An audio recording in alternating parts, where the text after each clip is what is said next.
I agree. Are we recording? Yeah, we just running, bro. Out the gate. Bang! Yeah, so we just started going. I was like, oh, shit. See, if I didn't be hitting with sneak attacks, bro. Like sometimes we just go into it. I was like, are we recording? I had to make sure. I had to look over and be like, oh, shit. All right, we're good to go. Yeah, man. That's he the said, best oh, we're one. testing audio. And I was like, all right, cool. And then we just went in. Sneaky. Let's do this properly, man. I got Mr. Mike Lee here. I appreciate you so much. By the way, my name is Don. You know what it is. Good to see you. The boys. Uncle Don in the building. You know what we do. We're just out here having conversations with good people. And I have some time with my man Mike Lee. Mike Lee, introduce yourself to the people. Up, Tell me something about you. See what's about. I don't know. You have to be interesting. How was your day today, bro? It was interesting. My day was interesting. Was it? It's just, honestly, yesterday was the most productive day I feel like I've had this month. Got up. Got it. So pretty much like now, like I'm kind of changing my whole routine. Okay. So my old routine is to get up at like 10 o'clock and then get right to work. Right. You know, or like 9 o'clock, get right to work. Now I'm switching up my whole routine. Like I'm up at 7:45, 8 o'clock. I'm in the gym doing my cardio in the morning, 20 to 45 minutes a day. Okay. To get my day started, and then take my shower and then get right to work. There you go. So it's that like little prep work that helps out with like really being ready. Yep. You know what I'm saying? Like you're like, oh, I was ready, but like, I do a little jujitsu. I usually just jump on the mat and go. But like if I actually have a black belt that makes us warm up for like 45 minutes. Yep. And I'm ready. So it's a different kind of swag. You need that through your day to kind of prep. You have to. Like I look at it now. Like I get my morning cardio in. I get my evening workout in, and it's just like I go to bed like way easier. I wake up more refreshed. Like take my supplements and do my stuff, and it's good. Yeah. So dude, that's fantastic. Would you say that like just general health is something that you try to maintain, or is there a life mantra about that you're trying to do? Now, so like when I first started my business, it was all hustle, and there was like no health, right? So I always look at it like this. I call it the like Jeff Bezos phenomenon, right? If you look at Jeff Bezos before the past 5 years, he looked like a fucking bum.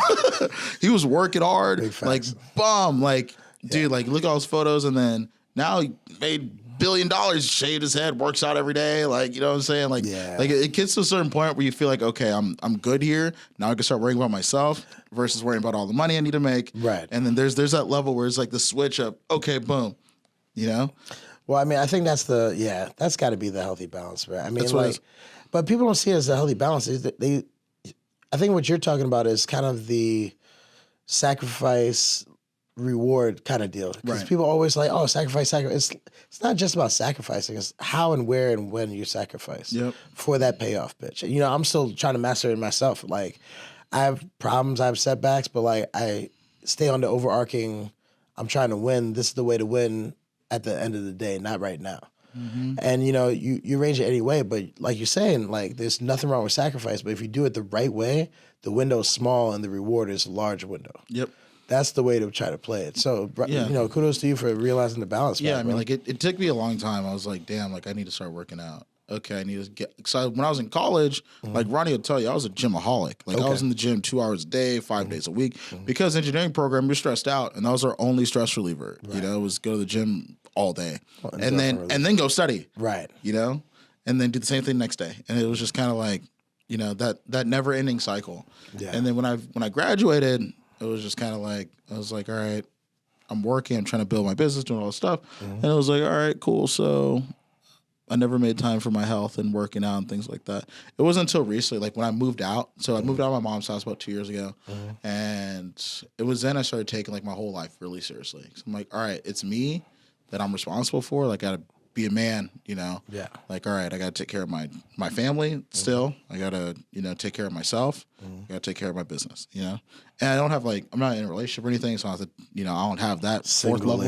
Single ladies. What? Hey, hit my DMs at it's Mike Lee _ only if you cute. Anyway, so never go down and then I have to go through that, So I think so Mike, how old are you right now? 27. You're 27 right now. You're right around Ronnie's age too. I'm 42. Everyone has different life experiences at different times. Yeah. Like, so you're in this interesting portion where I was at, where it was kind of like you're figuring out the next step. You're setting yourself up for success in the near future, trying to like get into your lanes and kind of set yourself for the next step. with your businesses that you mentioned before, you said you have a couple different businesses. Why don't you get into that as far as like what businesses you run right now and like what's your objective, where you see yourself going with those? Yeah, so we like to say we're in private equity because not only do we have business, we also invest. So the biggest one, well, not the biggest one, but the main one that we do is we have a building sign company. So we manufacture and install like signs for property managers, construction companies, and developers. So it's really boring business, but it makes good money, right? That's what I love. Boring business, good money. So like, I mean, it's stable. It's stable. It's stable. It's stable. It's boring, but it's consistent. Right. So we have that. I used to have a cannabis delivery service. Okay. Shout out. Yeah, cannabis delivery service. I'm not in it anymore, so I can't shout out the name. Right. But yeah, so I mean, like I did that for a little while. I have a nail salon out in Fresno that we work with. And just we made investment. We're working with a big billboard company right now. We're doing some stuff over there. So I mean, it's just we're all over the place, but we have a really good team because the biggest thing like when I was growing up was, Mike, you need to stick to one thing and just do that the rest of your life and be really good at that, right? And for me, I feel like I have business ADHD. Like I can't like I can do one thing. Like I have my sign company for 7 years. 6 years, 7 years. I've been doing that forever. And it's like, yeah, I've been doing that for a while, but it's like there's so many other things that are out there. But what I realize is that if you build the right team, you can do whatever the hell you want. Having the right people around you. Right. And you're willing to, split the loot, it's a lot easier if you do it that way. I think it's one of those things. It's like the old hustler's creeds, bro. You can't do it all by yourself. So you might as well, if everyone eats and everyone has a vested interest in this thing. Yeah. So why not just do that and see what else? And one idea predicates another idea. 100%. What were you thinking about? What you got in the gun? Let's see if we can bring that to life. Yeah, and it was so funny because like my team came to me and was like, "Hey, Mike, like, have you thought about going into real estate?" Because like a lot of our business has been on autopilot, right? Like we have teams that do all of our cold outreaches, people that do invoicing, like and do prospecting and everything else. Like those days, I'm like, I used to hustle, but now I'm like, I go to do something and it's already done. I'm like, oh, okay, well, I need to try something else. And so like my team was like, hey man, like have you thought about going into real estate? And I was like, yeah, you know what, I did. But it was a long time ago. And then I was like, I've been interested in doing commercial real estate. So I went out, did all my hours and everything. So I'm going to be moving into commercial real estate in the next couple months. Nice, man. Because I mean, like I'd rather be busy than bored. Well, I mean, yeah. I mean, I think it's one of those things. I think people are just high. Once you get to the framework of a business or framework of an idea, one idea is easy translatable on top of the next idea using the same framework. So if you're one of the people that have multiple ideas and you're changing, business to business, I mean, it just makes sense. Some people can process at that level and some people can't.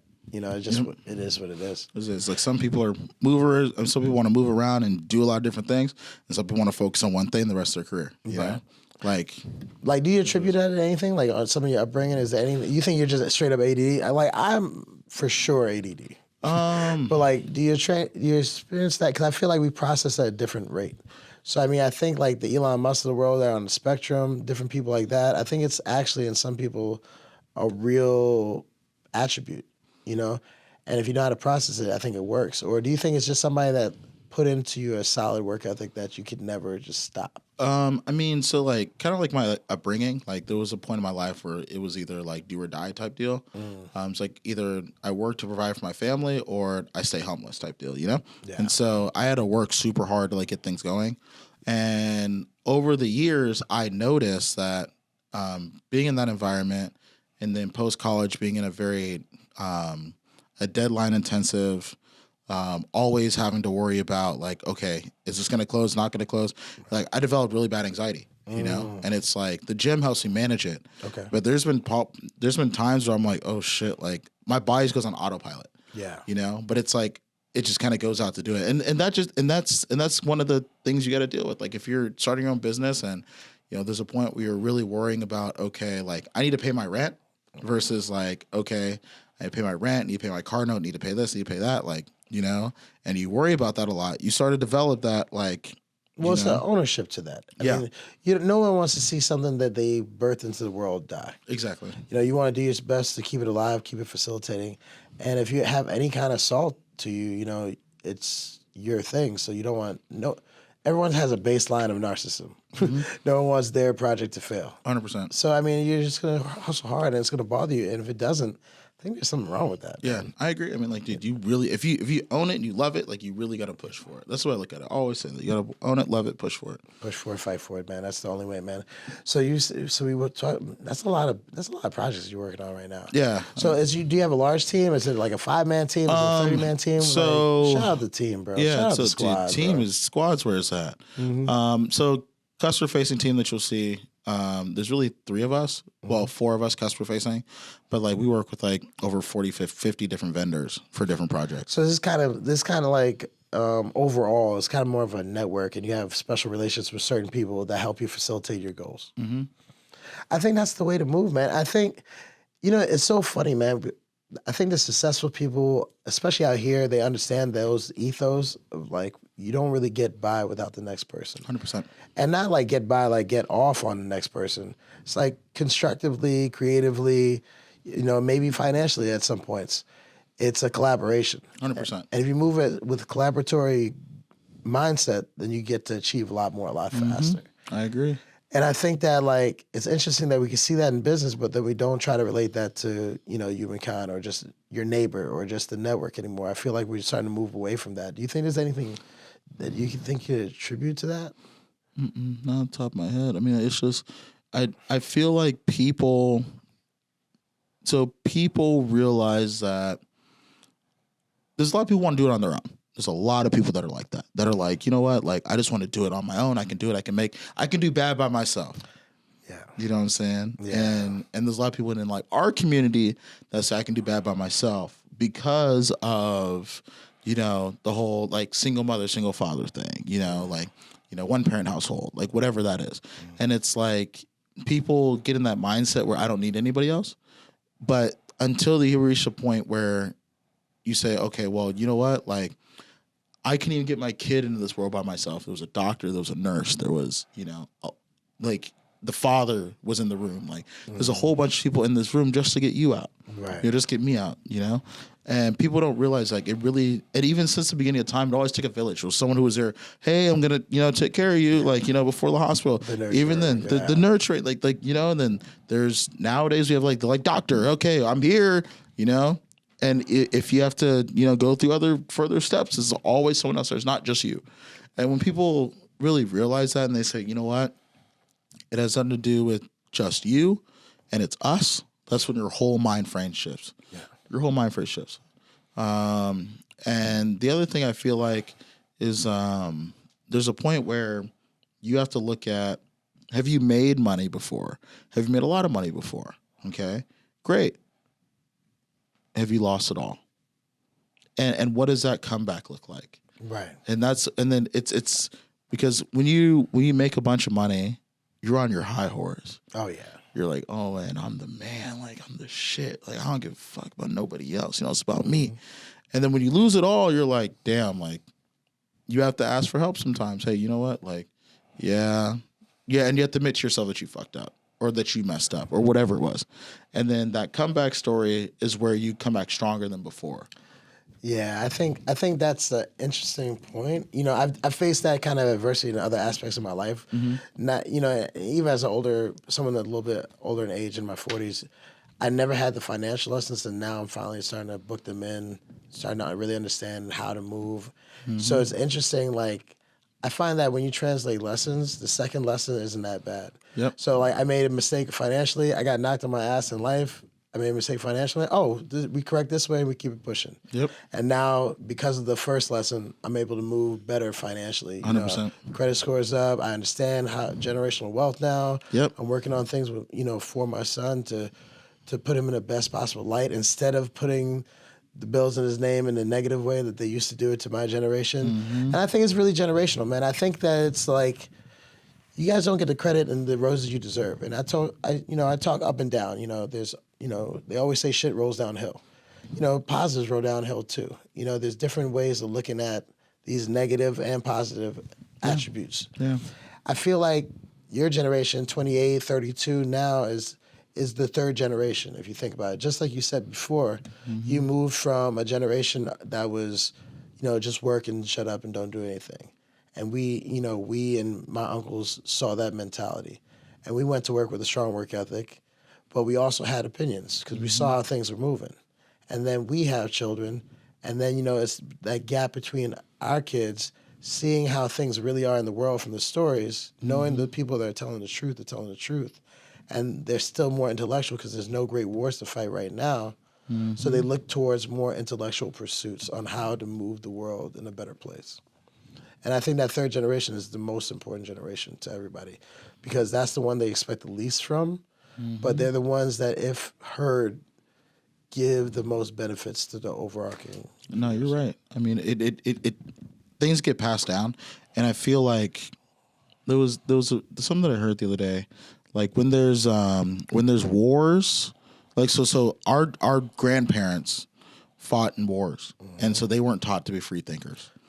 And then when there's no wars, people can take the time to sit back and really become free thinkers and really move forward on expanding on, whether it's technology, science, math, engineering, whatever, STEM in general. Yes. STEM in general does STEM and STEAM. STEM and STEAM. Hey. STEM and STEAM.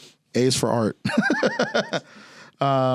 Like the way that kind of comes into play, it's like when there's war, you're focused on, okay, there's one mission, that's it. That's all we got to do. Victory. And then the technology that goes into that just goes towards like that level of war. And then what happens is after that happens, people look at, okay, well, we were able to do this for this. Have we thought about doing this for that? Yes. And then that's when that technology comes back into the communities and, well, we'll say back into the countries, civilizations, to expand it that way. Because, your dire need of something like, all right, I'm going to win this war. What do I need to do? I'm working 1,000 men versus 100,000 men. Like, how can we even it out a little bit, and then kind of go from there. So I think that's so, like the way the technology and cell phones, people don't realize, also where we found some of those mines at, we're all through wars, all those precious resources you need to advance technology. You're absolutely right. I don't think enough is everybody, we go generation to generation, and I think that we try to solve the problems of the times the best we can.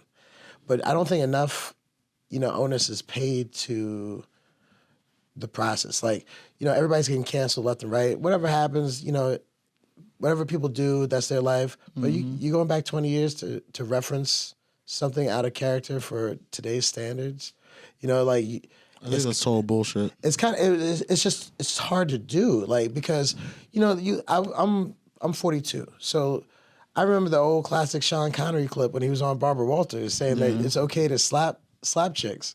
Like, I actually vaguely remember seeing that aired on television, and it's just like, the mentality proliferates, and you do, obviously you don't act upon that, obviously, but it's part of your zeitgeist of that time. Obviously, it's not now. I adjusted. Mentality is different.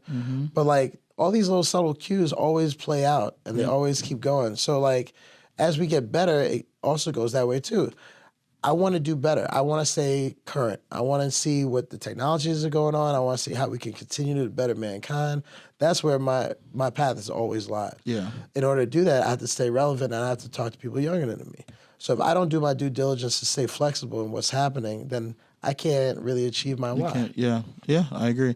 I look at my sister for certain things too. Like, she's younger than me. Like, she knows what's going on. Like, it's back when I was out, I make myself sound old, but it was there was a whole different thing. Like, kids say all this different stuff now. I'm like, dude, that's not what we used to say. That's a matter of 10 years, maybe. Like, dude, my sister's only 5 years between me and her. You know what I'm saying? And it's like, the lingo's different. It's 5 years. You know what I'm saying? It's like what do they call that? Bleeding edge grammar. What is going on? It's exactly what's happening. Yeah, I remember I think the biggest one was Riz. Just the word Riz. I was like, hey, bro, you gotta have hella Riz. I was like, what the fuck is Riz? Nope. I was like, I'm so sorry. Dude, I was caught off guard. I'm sorry, sir. What are you referring to? I was like, what are you referring to? What is Riz? I realize I'm that kind of old that I'll just ask. I'm like, I'm sorry. What's that? But at least I don't look like an asshole the second time. Yeah, first time you gotta ask. Hey, you gotta ask, bro. Say, I want to understand what it is. But yeah, man. I mean, I get that. But it's funny how fast things move, man. Like I was talking to my producer. Shout out Ronnie. Hey, Ronnie. In the background, I was just talking about like this AI stuff, man. Like I remember we were talking about a friend of mine, Cameron Taylor, excuse me. This little rum is getting me. Oh, yeah. We get lather, we get rinse. He was just telling me about AI and just the general advancements of AI and how it's going to come in. This was about probably like 8 to 10 months ago. Mm-hmm. And I was just like looking at the different changes. I'm like, oh, this is really cool. For me, I'm like a caveman just looking at the new changes. And then I see, but I also see that the usage or the different things that we could be putting this technology towards, or I'm just not clever enough to do it. So, I talked to my engineer, my producer. I'm like, yo, you should really take a look at this. I don't know what this is going to do, but I think it's going to be really big, and it just came out, so you should look at it. I let him sit with it, and he's your age. I let him sit with it for a week, and next thing you know, he came back. He was like, yo, I haven't slept in like 96 hours, and I've written 4 books. I've designed 3, and it's just, he's like, we'll sit down when I get some sleep. And he's telling me about all these different changes and all these different adaptations, and it's only been like maybe 3 months. Probably in the next year, by the end of the year, it's going to be nothing but innovations coming through. Yeah, I mean, like, so I was just at a seminar last week talking about this whole AI chat GPT thing. Mm-hmm. And this guy, so on the panel, there was Microsoft, Google, Microsoft, Google, who else was there? There was a lady that was on the legal side. I forgot what company she worked for. Who else has their own AI platform? Meta. That's what I was going to say. I can never Meta, Facebook, whatever you want to call it. I want to say Facebook, and I was like, Meta. Call him Clay. I'm going to call him Clay. Hey, whatever. and so, on this panel, like they were talking to, this guy made the greatest point I've ever heard about AI in my life. He said, AI has been around for so long. This is just the first time it's in a form where you can consume it. That's real. That's rap, bro. When he said that to me, I go, damn. You're so right. That's super rap. Because I'm like, dude, like I've known about AI for a while. Like, like we had, because before AI was thought to be like iRobot. For sure. And artificial intelligence, iRobot. Okay, like they're gonna take over the world. Like, and then we got, Yeah, I mean, I think everybody always expected the worst too. Yeah. And I think it's just like, it's the responsibility of, people like you that know about it, and people that are real to really educate people, because the squeaky wheel gets the grease. Yeah. You have one conspiracy Skynet dude, and then next thing you know, like regular people like me, like, well, Skynet. It was, there was 5 movies about that joint. You know what I'm saying? Maybe there's a little bit, and you're like, no, like it's another computer program that just thinks intuitively, that'll help you get to alternative decision that you may or may not have considered. Yep.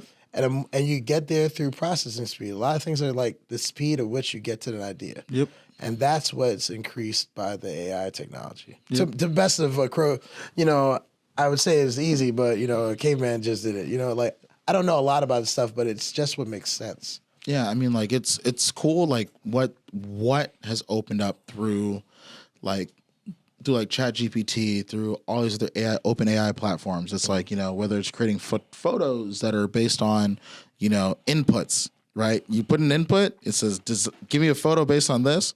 Like a friend of mine goes, all right, I want to have a black man with 2 kids next to a vending machine. And it generated a photo. Bro. It is really like the thing of dreams in some regards. And, I'm sure down the line, somehow, some way, someone's going to find a way to perverse it. That everything is perverse to a degree. But I mean, like, still the positive and the creative implementations that it sets up. You can't beat it. It's just incredible, bro. I mean, but a lot of things that kind of come into play when you're like, when you're looking at like deep fakes, which is also another form of AI. And because what people are worried about is the fact that, let's say you get some politician that gets a deep fake done and it's completely slanders his reputation, and it's not him. Like, dude, some of these deep fakes I've seen, like, I don't even saw that Kendrick Lamar video where it like changes faces. Yeah. Like, dude, it's really next level. It's really next level. I'll do you one better. This is the real mindfuck of the actual public opinion. What if you're a politician and you have someone do a deep fake on you, and then everybody finds out it's not true? What does that do to your public opinion, though? That's what I'm saying. Because people still are going to think about it. Some people might know it's been debunked. Some people may not, but like that still lives in the air when people are making decisions about politicians. That's what I'm saying. So it just takes one attempt at your character that's not even true if you're tall enough to get knocked down. I mean, I'm telling you, the next election that comes up, I'm calling it here first. There's going to be someone's going to do a big deep fake ploy.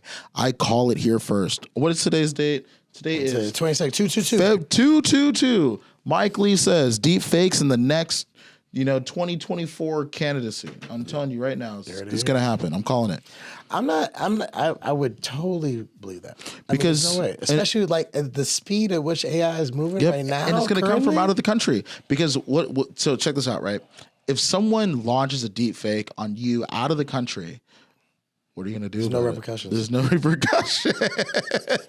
And they just mass market it. You're screwed. And you remember, people are always going to have this image of you doing something, whatever the hell it is. You fuck one goat. That's it. You're done. You're done. It's over. People are going to think you did that forever. You're done. I'm telling you, someone's planning it right now. It's going to happen. I'm calling it right now. Like, technology is moving so fucking fast. And that's it. Dude, this is like the last, like, from my standing point. I mean, as a professional in the industry, you always get the details prior to the general public. But like from someone that had like a slightly inside view that's in the general public, I've known about this beta technology for at least like the last 10 months. And the strides they made in the last 10 months are incredible. Like, I have stuff on my phone that I have an open player for that's like really like revolutionizing what I do as like someone that used to have a clothing line. Now, like, we're going to get to the point where I can communicate and get exactly what I want in a vector format that I can just produce, put on a screen, and without touching another person, I can completely, vertically integrate everything I do. 100%. And that's just one industry. I mean, like, it's really enabling free thinkers to really do stuff. But the issue, well, not really the issue, but I feel like some people aren't going to be able to capitalize on that. And then also at the same time, it's like, I'm looking at, like, you look at it from a labor standpoint, right? So we say people think there's going to be a whole bunch of jobs that are going to be taken away. Okay, let's just talk about it. Like, I feel like the only industry that's really going to get screwed is like low level writers. Okay, manufacturing too, probably. Well, manufacturing. So here's the thing. So in the manufacturing standpoint, because we talked about this in this meeting that I was at. So did you know that Japan's labor force for farming, it's people from the ages of 60 to 80 years old, and none of their kids want to do farming. Right, because it's past that point. Because it's past that point. And the people that do it, they're I think the youngest person that they counted was 50 years old, literally farming. Right. You know what I'm saying? So that kind of technology, like, if people still want to do those jobs will stay around. There's enough people that I get what you're saying. The mentality change is fewer people wanting to do those jobs, even though it's come down.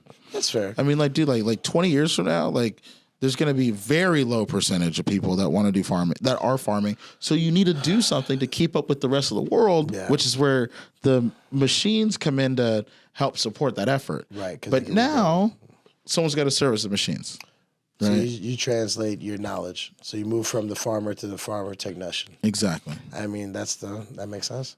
Like, people have to look at what's coming and keep up with the times.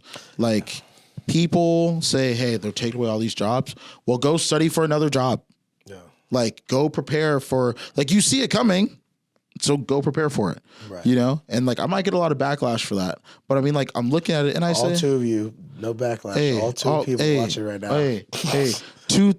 I'm telling you, 2,000 people are going to watch this podcast.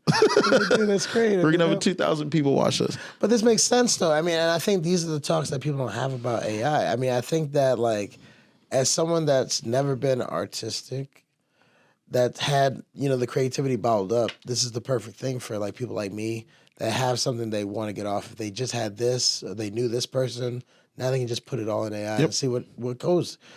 Maybe 5 people would get it. Maybe 20 do, but that's still 20 more than I would have if I didn't. 100%. And I think that's the mentality that hopefully starts generating with why not me, like from a rich person's standpoint, why not me as far as why isn't my contribution as valid as anyone else's as far as moving humanity forward? Yep. And I mean, like, I feel like once AI comes to the point of, like, this is kind of a side note, but once AI comes to the point where you can kind of dump in your own marketing. And so, for example, right, we say, we want to syndicate this interview and podcast on as many platforms as possible. I wanted to reach 1 million people. How do I do that? For free. Okay, cool. Let's do it. Boom. Here's how you do it. Okay, go out, do it, and you hit 1 million people. Right. Dude, like, it's pretty much automated. You just do it yourself. That's it. Like, we're waiting for it to get there. Now, that's the interesting point. Now, does that hypersaturate the market now? 100%. Because all the people that were marketers that were like, okay, I'll do your marketing and advertise all this other stuff. If you have a platform that has a bunch of people, I don't think you're ever going to go away. Okay. Right? Because you can't tell an AI to send a text message to every person in San Jose. Facts. Right? There are laws behind that. They will not allow that. So yes, there's parameters and borders. There's parameters around the Skynet coming. The Skynet coming. Like there's a lot of things behind that. But I mean, like, for the most part, developing a plan and putting things together, if you have a platform, you have customers, you have all this other stuff, you can. The only way to go is up at this point. Like, how can you improve on your designs? How can you improve on your own stuff? Like, even like my clothing brand. Like, I look at it and I say, okay, how can I improve on my quality, my designs? Where are these people at? Because, like, I don't know every manufacturer in Pakistan, Egypt, or China. Like, I don't know. And and maybe you can speak a little to that point too. Sorry for the quick transition. Yeah. But like a lot of people don't realize when you're starting on a small scale, like you almost have to outsource to that level just to stay relevant because it's hard to really stay domestic and contend with the pricing on the small man scale. 100%. So most of my stuff that I do, so the manufacturing of most everyone's stuff doesn't come from here. Right. Like facts. Like do we buy? We say we buy in the USA. Yeah, like it's our distributors here. We don't buy from the manufacturer. Most of us, right? Like there's very few companies that are like 100% like in any market that are 100% USA. 100% all the way through. Apple's not even 100% USA. It's just assembled in USA, not manufactured in USA. You know what I'm saying? Like yet there's people are like, oh, USA. It's like, yeah, the parts of it are here, but it's always going to be cheaper to do it somewhere else. And we're all very cost conscious, You have to be when you're trying to survive. You have to be. And it's like, dude, like if I'm gonna make a jacket, right? And I want to make it here, and my cost is $500, and I want to sell it for $500. Like I can't. I'd sell my jacket for $1,000, which is outside of the range. Which is outside the range of the people of my market. There might be another market that'll pay $1,000 for it, but 100%. The market I have now is not it. Right. But if I can make the jacket for $85, and then I can sell it for $200-$300, right?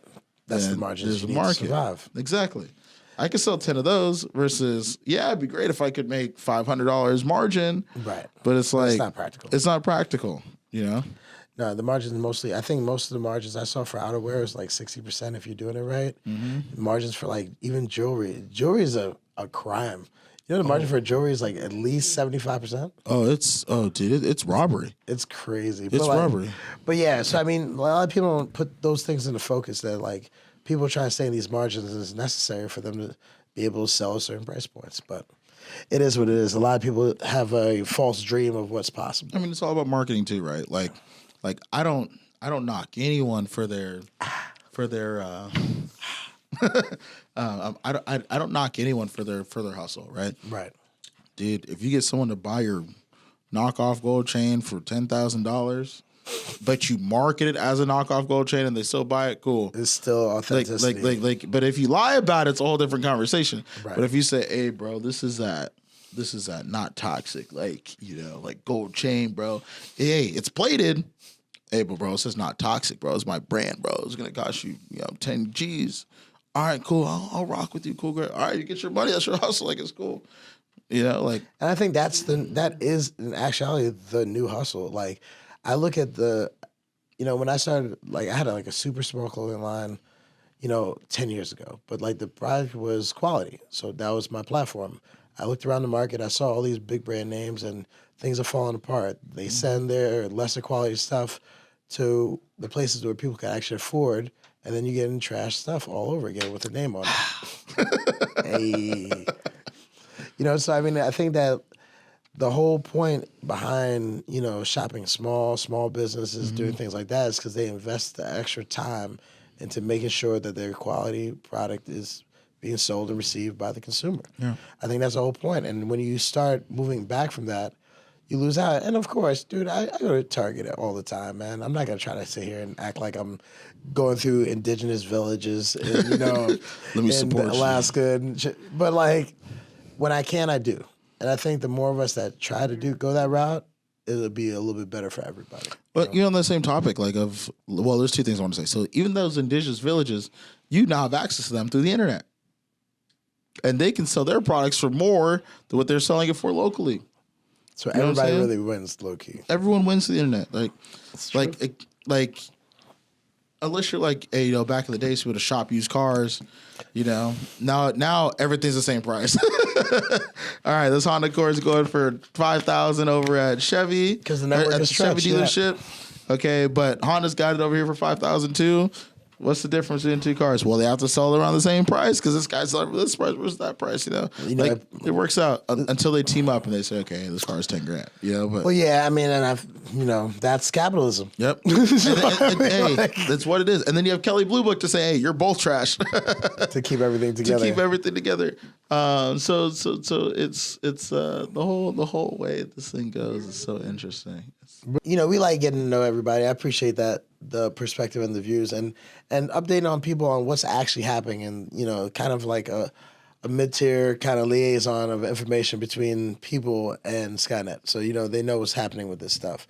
But you mentioned before you had this is a Cannabis little forward podcast. You mentioned that you also had a delivery service at one point. You worked for a delivery service. Yeah. So I started a delivery service about 2 years ago. Nice. We were delivering here in San Jose, Fremont. I think our furthest was Fremont. We did a lot of stuff in San Jose. I never wanted to touch Oakland. No offense. I was born in Oakland, so I know how it is. I mean, it is what it is. You try to protect your interests. I'm trying to protect my interests, and Oakland is not where you protect your interests. And so, we had delivery service. We did pretty well for a little while. I eventually walked away from the business, just based on pure numbers and like my insight of like my gut, and then like the numbers that we're doing and things like that. So I ended up walking away from the business, but. I think they're still going on. I'm sure they're kicking ass, but I mean, sometimes it just gets to that point. Everybody's got to pick their own path. Yeah, I mean, like, dude, like, I love everyone there. And there's no beef between us. It was like I said what I had to say, and like it had nothing to do with them as partners. It really ever does. I told them, I said, dude, it had nothing to do with you. I just I love you to death. I literally said I love you guys to death. In my email, I wrote the longest email I've wrote since college. I said I love you guys to death, but the way that we're going, we need massive cash injection, and I just don't feel comfortable throwing up that much cash. And that was it.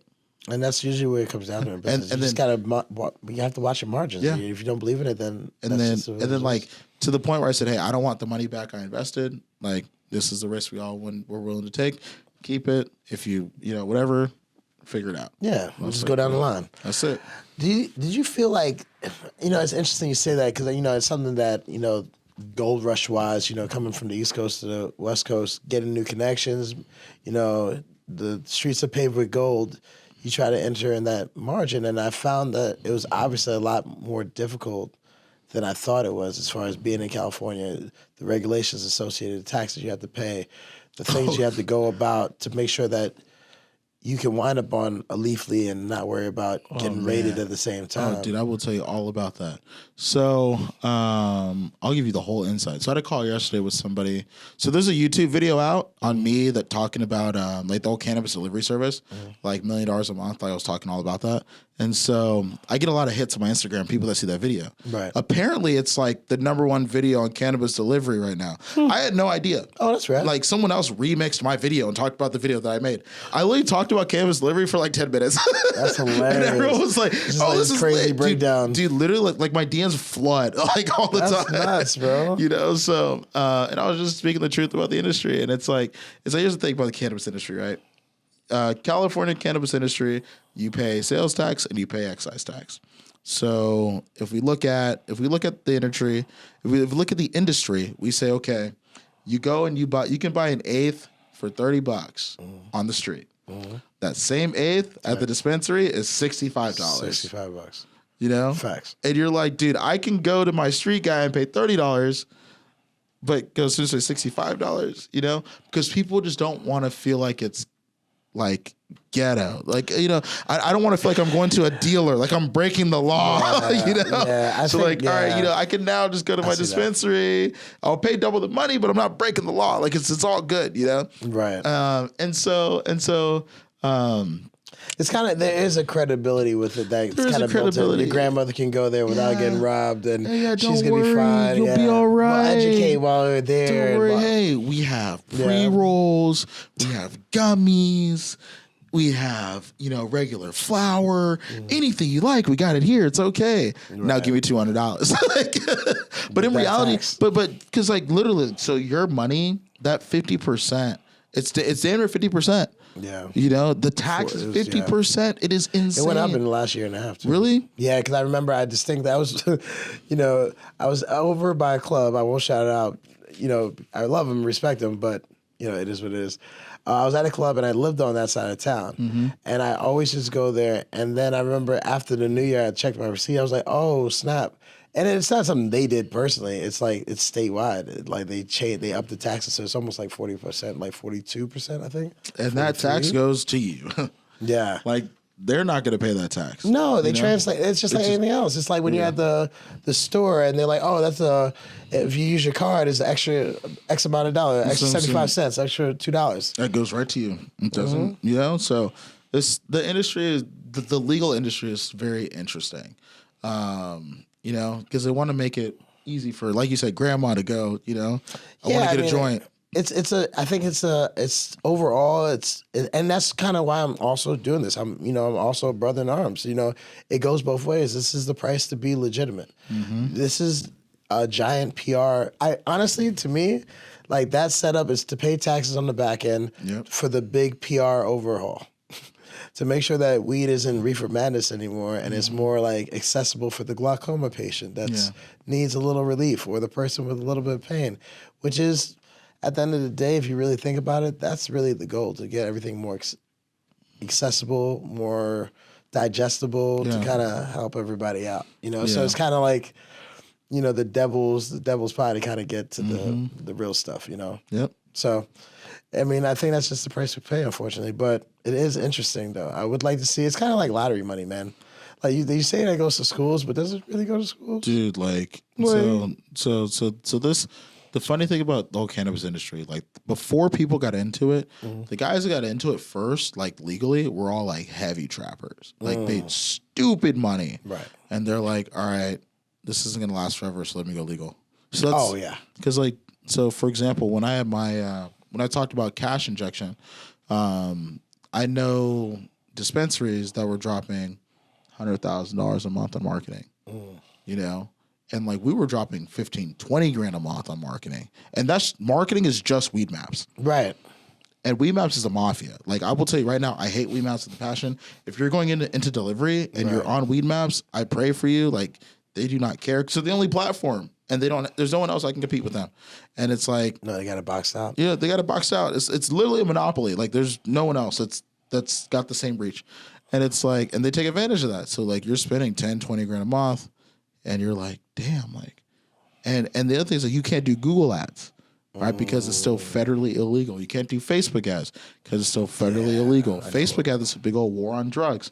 Like cannabis, like marijuana is considered like a class A. Yeah. It's a class A. Class A, one misdemeanor.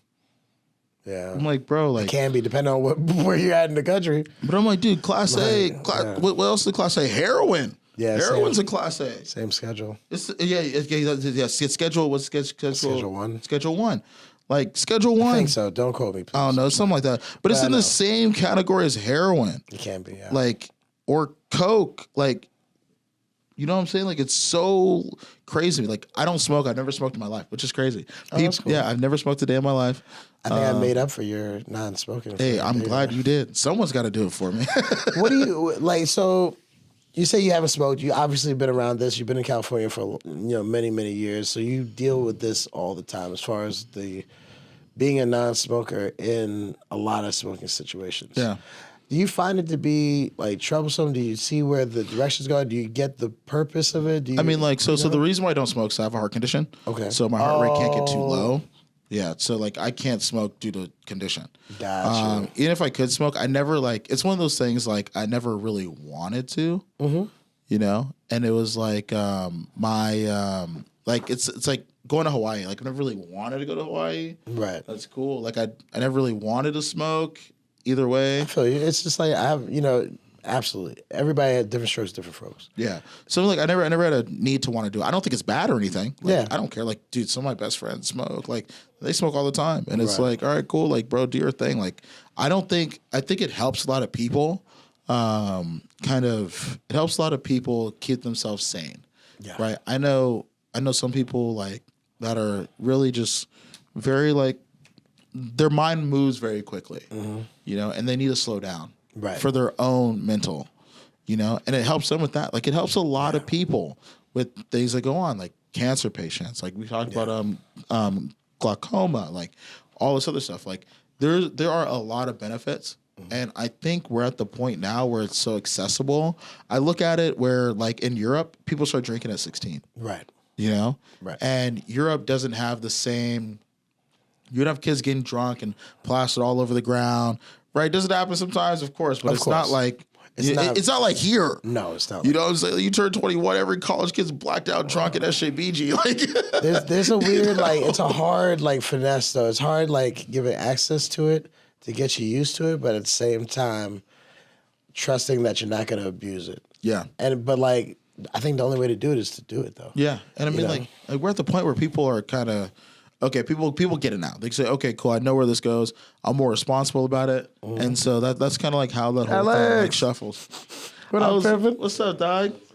In the building, bro. Hey, we got one of the most brother. Famous singers in San Jose. The best. The best. Oh my gosh, in the building. Do you want to come in the camera and say hello to everyone? Just because we're talking about you. So they can see brother. Come on, son. I ain't got no fans, bro. It don't matter. You just basically talking to ourselves, man. I just had to say what's up. Okay. Hey, man. Hey, man. Good to see you, dog. But yeah, so, I mean, that's pretty much what it is. Dude, that's a beautiful thing, man. But I think it's one of those things. I think we'll wrap this joint up, man. I appreciate you coming by. Oh, dude, appreciate I think it moved in a way we didn't think it was going to move. Hey, so that's dope. And then Alex walked in. I was like, the showstopper. The showstopper. But thanks so much again. My name is Don. This has been Mike Lee. Thanks so much for joining us. We're going to keep rocking these conversations, man. Trying to get to know the whole world, man. All right, Take it easy, guys. Peace.